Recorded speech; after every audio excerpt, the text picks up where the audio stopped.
People who cry easily are often labeled too sensitive, but that label is lazy because crying isn't always weakness. Sometimes, tears are a sign of a nervous system that processes life deeply, fast, honestly, and without the armor most people wear in public.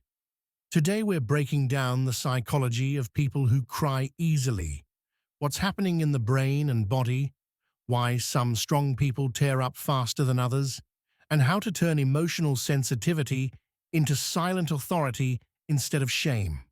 First, one important truth. Crying is not the emotion. It's the release. Your body has to discharge emotional intensity somehow. Some people discharge through anger, some through numbness, some through jokes, and some through tears. Tears are not drama, they're biology, your system returning to balance. High emotional sensitivity means high emotional accuracy. Some people feel subtleties, tone changes, micro-rejections, quiet kindness, hidden tension. Their brain doesn't ignore small signals, it collects them. That can look soft from the outside, but it often comes from a highly tuned social radar. And here's the twist. Emotionally sensitive people are often the ones who notice dishonesty and feel when a room is off. Sensitivity is information. Silent authority move. Stop apologizing for noticing. Replace, "I'm sorry, I'm just emotional," with "I feel things strongly and I'm taking a moment." Crying can be the nervous system choosing release over explosion.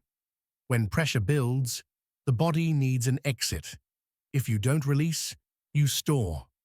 Stored emotion becomes tension, insomnia, irritability, and sudden snapping.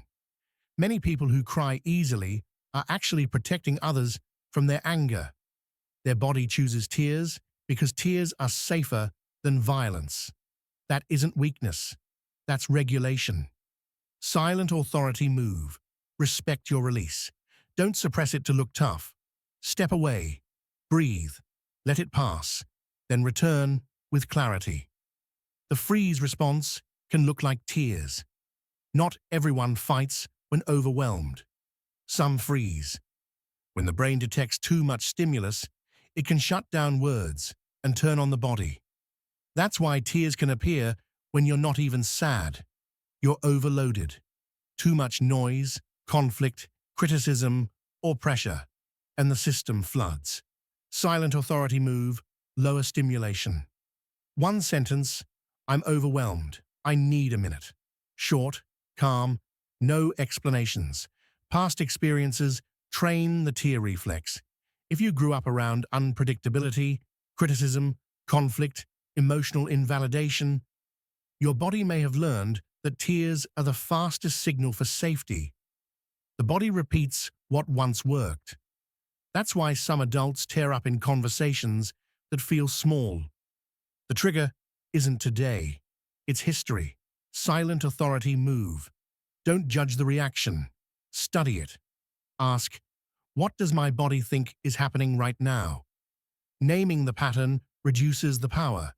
Crying is also empathy. Empathy is emotional resonance. If you resonate strongly, you can tear up at stories, music, kindness, and pain that isn't even yours. This is why many high empathy people love quiet spaces and avoid chaos. They absorb too much. Silent authority move. Build boundaries around empathy. You can care without carrying. A line to practice. I care, but I can't take this on. Now, when does crying become a problem? Not when you cry, when you collapse. If tears stop you from speaking truth, setting boundaries, or making decisions, then your sensitivity is driving the wheel. The goal is not to become cold. The goal is to stay clear. Here's how to convert cry easily into strength. Step 1. Remove the shame. Shame adds a second wound. You're already emotional, then you punish yourself for it. Instead, treat tears like weather. It's passing through. Step 2. Train the pause. When you feel tears rise, slow your breath. Inhale 4 seconds. Exhale 6 seconds. Do it twice. Longer exhales tell the body, safe. Then speak one clean sentence. Not a speech, a sentence. Step 3. Choose controlled environments for release. If you cry in every conversation, your body has learned there is no private outlet. Create one. A walk, journaling, training, prayer, music. Release on purpose so you don't leak in unwanted moments. Step 4.